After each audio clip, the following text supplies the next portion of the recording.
All right, students, welcome to week 11. I hope you had a good week last week with your midterm and getting through some of those assignments.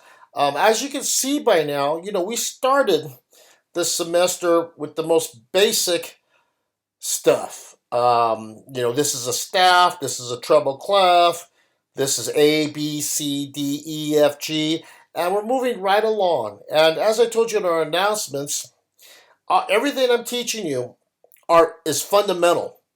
It's fundamental theory, and it's fundamental musicianship skills. The skills, the ability to sight sing, the ability to look at rhythms and know what rhythms are doing. Just in the past week, I've been reminded in different situations that there's a big difference between somebody that plays a musical instrument and somebody that actually is a musician. A musician, to me, is somebody that is fluent in the language of music. Somebody that, I'm not talking about professional, I mean somebody that can read music, can understand music, that knows what a third is, a fourth, a fifth, understands the relationship of 1, 2, 3, 4, 5, 6, 7, 8, has an ear, can hear tones and match tones, everything. So everything that you've been taught up to this point, that the midterm attempted to encapsulate, was by now you should know these most basic concepts of music. So hopefully you all did well. I haven't had a chance to look at them yet, because obviously I won't look at them till tomorrow. But in the meantime, let's get started on where we're moving to. So this week, this particular video, we're going to focus on the concept of the major triad, which you've been introduced to last week, and the concept of inversions. Okay, basically, inversions are how we can take a chord and move it around into like different positions. So let me show you an example. By now, I think you realize that if we have this C, let me put this up a bit. C, E, G. That is a C major chord. That's 1, 3, 5. Now, of course, I could add an 8, but an 8 is just a duplicate of 1.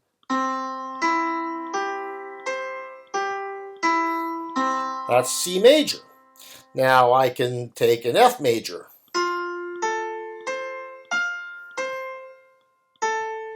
G major.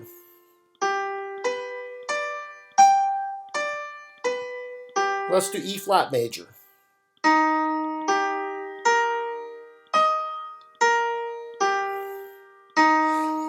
I'm reminding you that one of the most fundamental things a serious music student can do, especially if they're an instrumentalist, is practice your scales or arpeggios. Every student I've ever had plays a C major scale.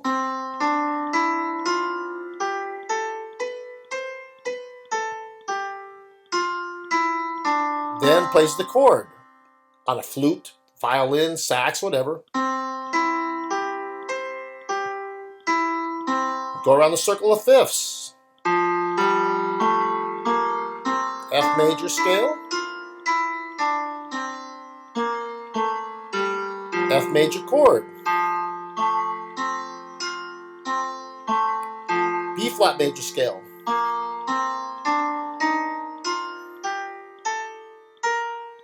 That's the B flat major scale.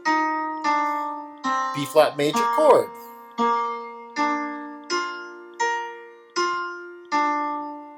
See, etc., etc.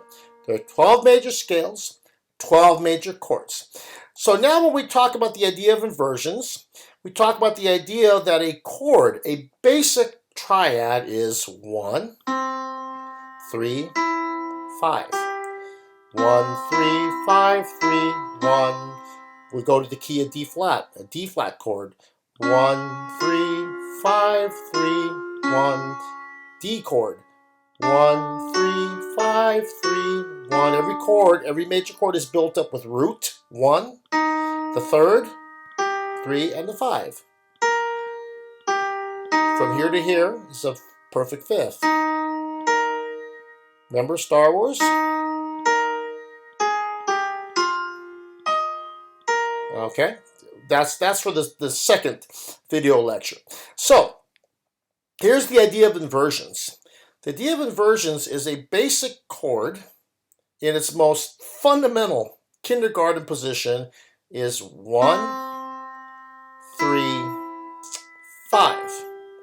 Now we can take the C major chord and instead of assembling in it 1, 3, 5, assemble it with the third on the bottom.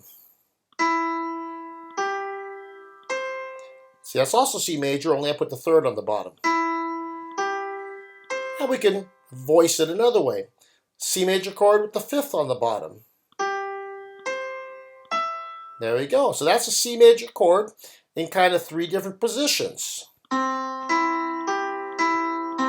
Root position, because root's on the bottom. Now this guy's on the bottom, and find the fifth on the bottom. Okay, I can do that with any chord. Here's an A flat major chord. That's A flat major. A flat, C, E flat, C, A flat. That's 1, 3, 5, 3, 1. So here's our third, major third. That's the major third.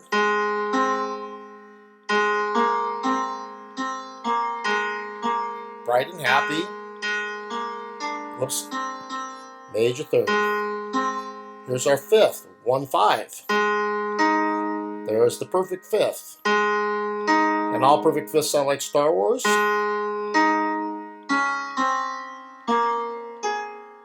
And that's 1, 3, 5. So that's A flat major with 1 on the bottom. Now let's do A flat major with the third on the bottom. Now A flat major with the fifth on the bottom. See? An A flat major chord is an A flat, a C, and an E flat. If you have those 3 notes, A flat, C, E flat, you've made A flat major. So when we start on the C, the third of A flat major, we still have to include the E flat and A flat. We can't choose other notes. Because when you choose other notes, it's not A flat major. It's only A flat major if it contains the A flat, the C, and the E flat. And even if we start on the fifth, we still need to have A flat, C, E flat. There we go. And of course I could just do this.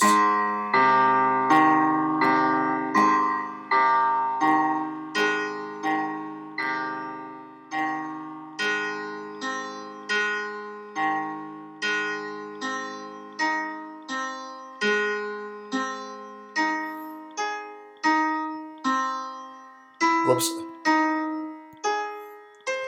So a lot of times I'll have students and I'll say, hey, if you're a flute player, saxophone player, trombone player, whatever, I'll say, learn your chords. And they'll say, what? My instrument doesn't play chords. I'm not a piano or guitar. Sure, every instrument can play chords. On the trombone, when I practice my chords all the time. Major, minor, diminished,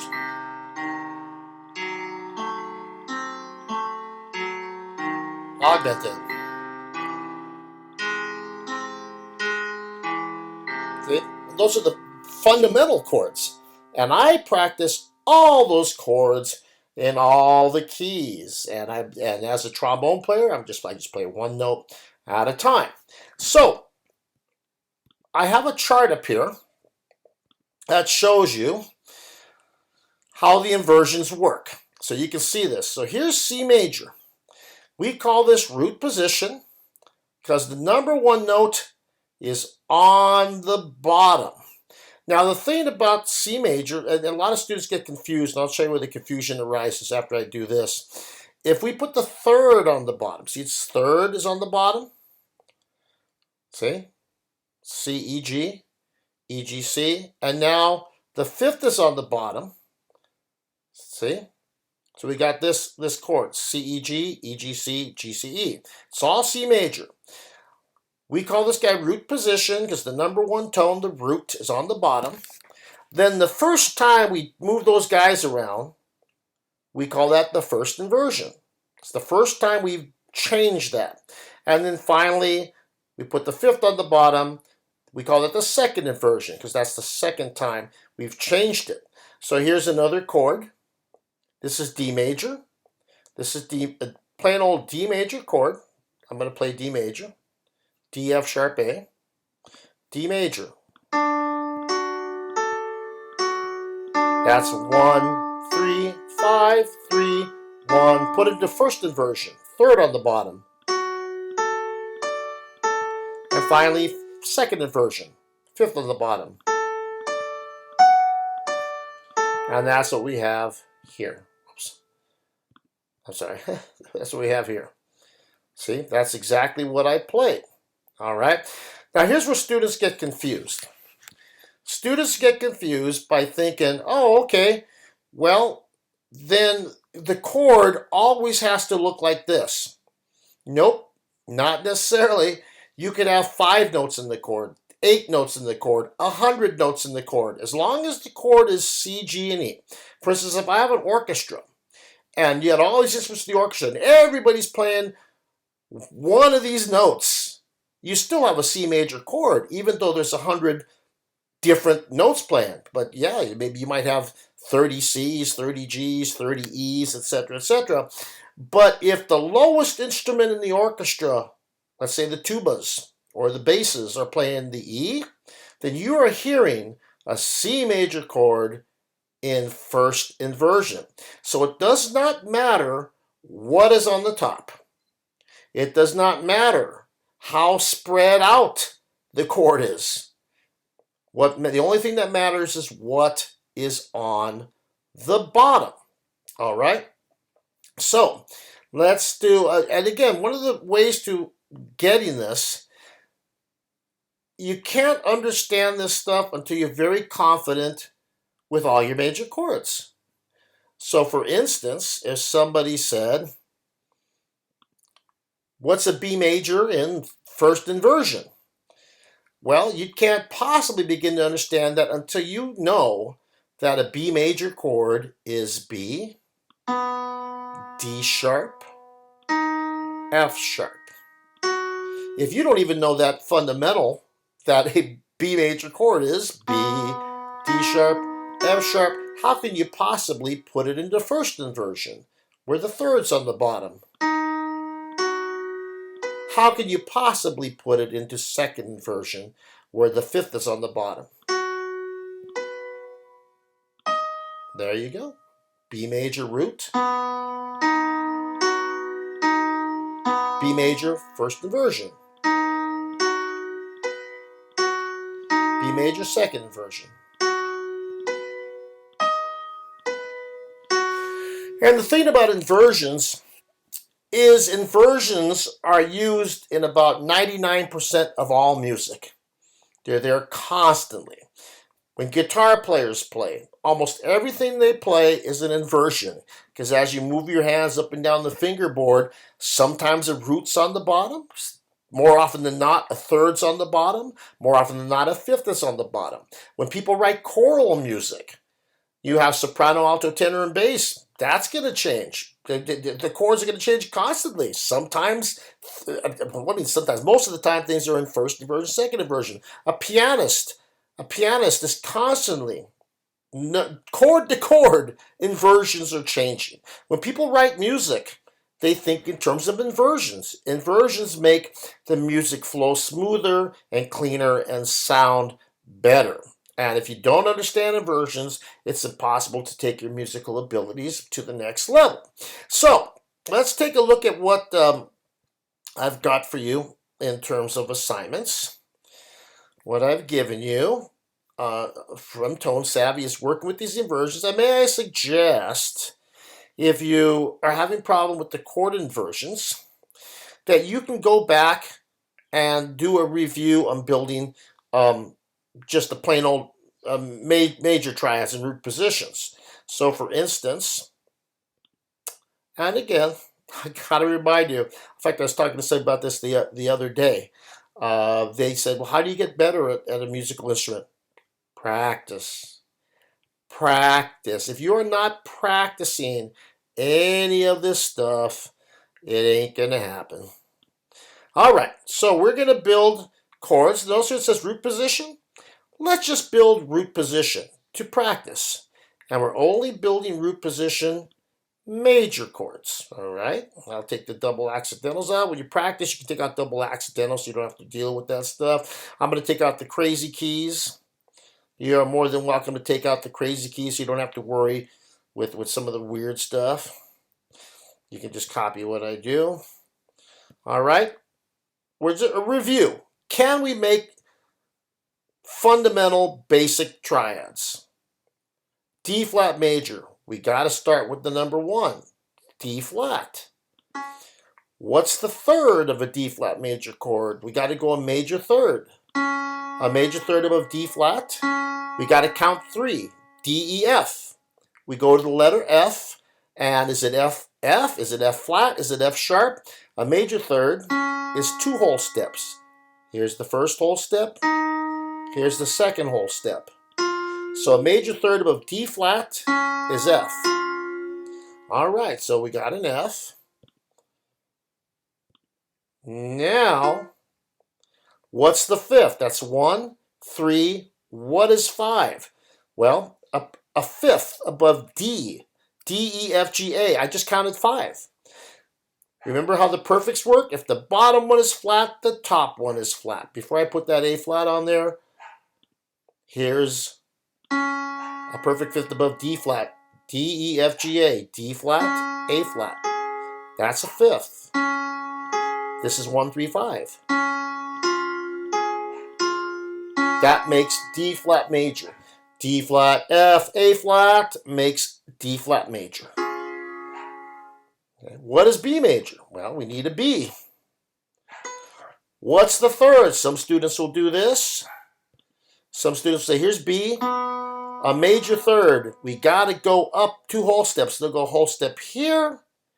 They'll go whole step here. They'll say, it's an E flat. It's an E flat. Why is that wrong?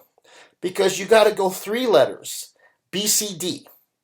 So the question is it D? The letter is 3, B, C, D. Third. So the question is it D? Is it D sharp or is it D flat? It's B, D sharp. And the perfect fifth is here.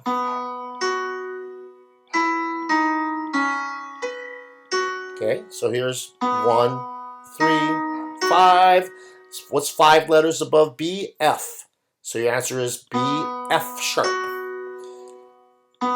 B, D sharp, F sharp gives us B major. So I'm not going to go through all these chords because it's something you did last week and you should be familiar with. But now that you recognize how to do your basic, how to make major triads in the 1, 3, 5 position, you can now do inversions. And if you're just guessing at these, ain't gonna help. Okay, so now we put them in inversions. Now, folks, remember, I give treble and bass. Some people do very well in treble and blow bass. You gotta do them both. Not knowing bass clef is like saying, I'm gonna drive a car, but I'm only gonna make right-hand turns. I don't wanna make left-hand turns. You need both. We're gonna put these in root, first, and second. Only the major. All right. B major, root. Well, we just did that, so I'm just going to do that here.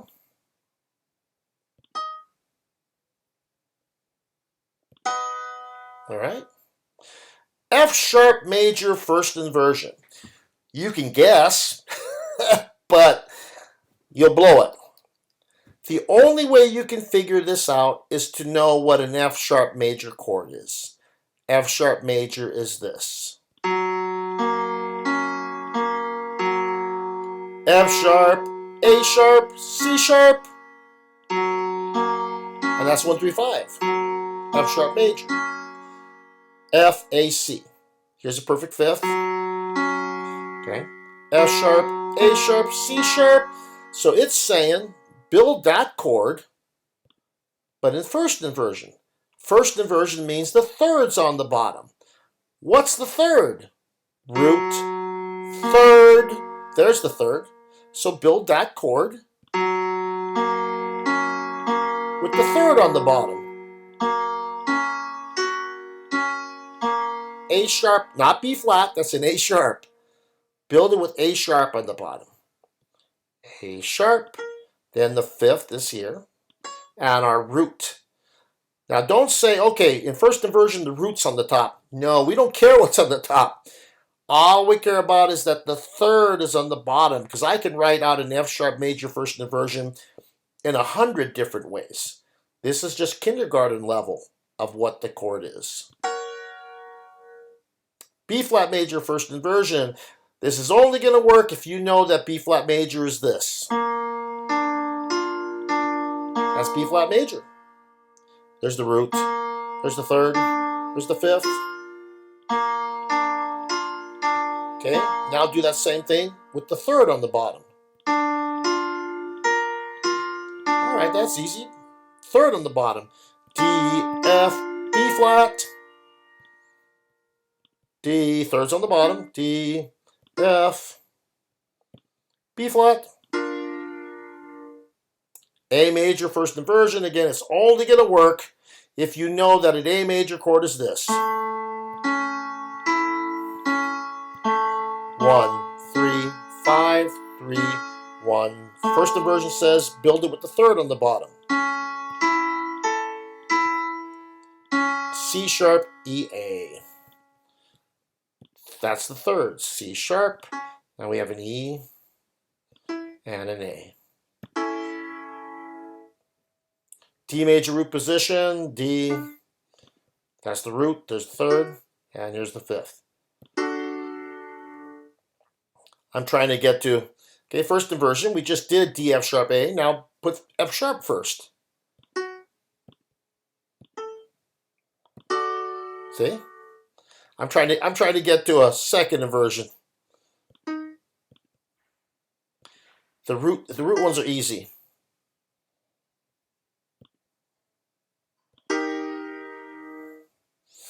Okay, give me a second inversion.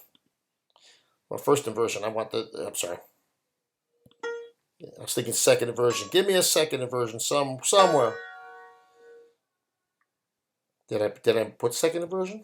I'll tell you what, I'll do it right now. I'll do a bass clef. Don't forget, bass clef. I will make it do a second inversion so you can all see what's going on with second inversion. I'll take the root out. Let's do only second inversion. All right.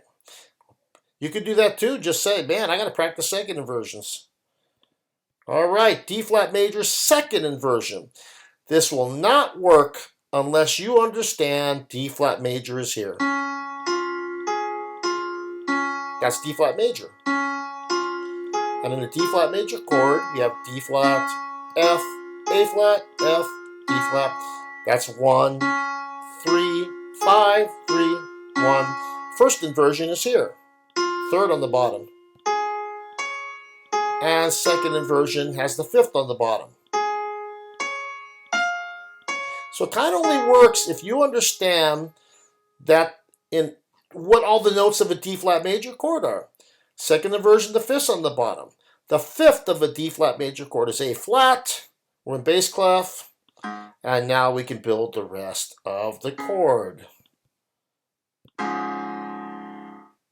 E flat major second inversion. You have to know what an E flat chord is. I guarantee you, you're gonna drive yourself nuts if you don't know the basic chord. That's E flat major. 1, 3, 5. Here's first inversion, the third's on the bottom. And finally, the second inversion, the fifth's on the bottom. Those are your notes. B flat, G. So we need a B flat on the bottom, the fifth is on the bottom, and an E flat major chord, B flat's the fifth, and now we can put the rest of it in. See?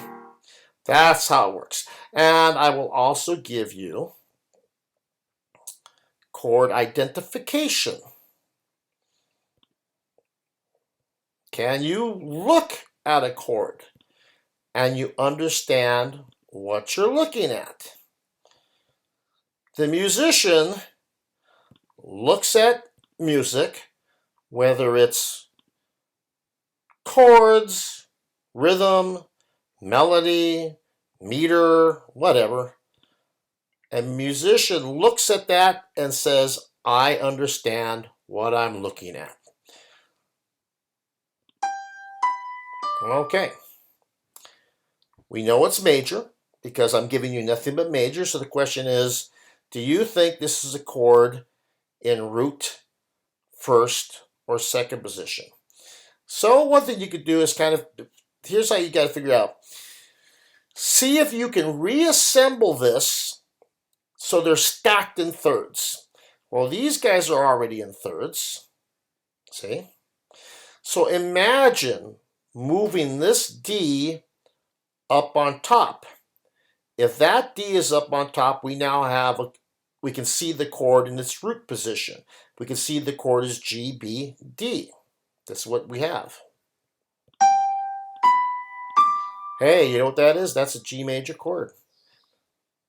And in the G major chord, G's the root, B's the third, that D is the fifth. Since the D, the fifth, is on the bottom, the fifth is on the bottom, it's second inversion. I think you can instantly recognize that. It's root. Now, it doesn't actually name what the chord is, but that is F major root. That's obviously F sharp major, and that's obviously root. So they stack right on top of each other. There's 1, 3, 5. Okay, there's another root. I think the roots are obvious. What's this? All right. Now, some students would say it's a B major chord. No, it's not. It's not B major. You don't know the name of the chord till you can see it in its most basic position. These guys are in thirds. So take this G and imagine that G down here. Now we see it's a G major chord. 1, 3, 5. In a G major chord, G is root, number 1. B's the third, D's the fifth. Well, now in this position, the third's on the bottom, which means since the third's on the bottom, it's first inversion. That's root. Okay. Now, a lot of students would say this. A lot of students begin to recognize that if you stack it in thirds, you're looking at root, third, the F sharp here is fifth. So you'd say, hey, there we go, 1, 3, 5, 5's on the bottom, so it's second inversion. But then the question that is not asked in this assignment, but I'll ask is like, great, you recognize the second inversion. Do you know what chord you're looking at? B, D sharp, F sharp. Root, third, fifth. The root is there. That's the name of the chord. It's a B chord in second inversion. Let's do one more. If we took this A and moved it here, why are we moving it? Because we want to put these in thirds. The only way this is going to look like thirds is take A and put it here. If A's here, we have root, third, fifth. It's an A major chord. Why is it major? Because I'm only dealing with major. A major, root, third, fifth. That's the third. In an A major chord, C sharp's the third. In this notation, third's on the bottom, which makes it first inversion. So that's how the game works. All right? Hopefully you get through it. And all I can say is practice, practice, practice.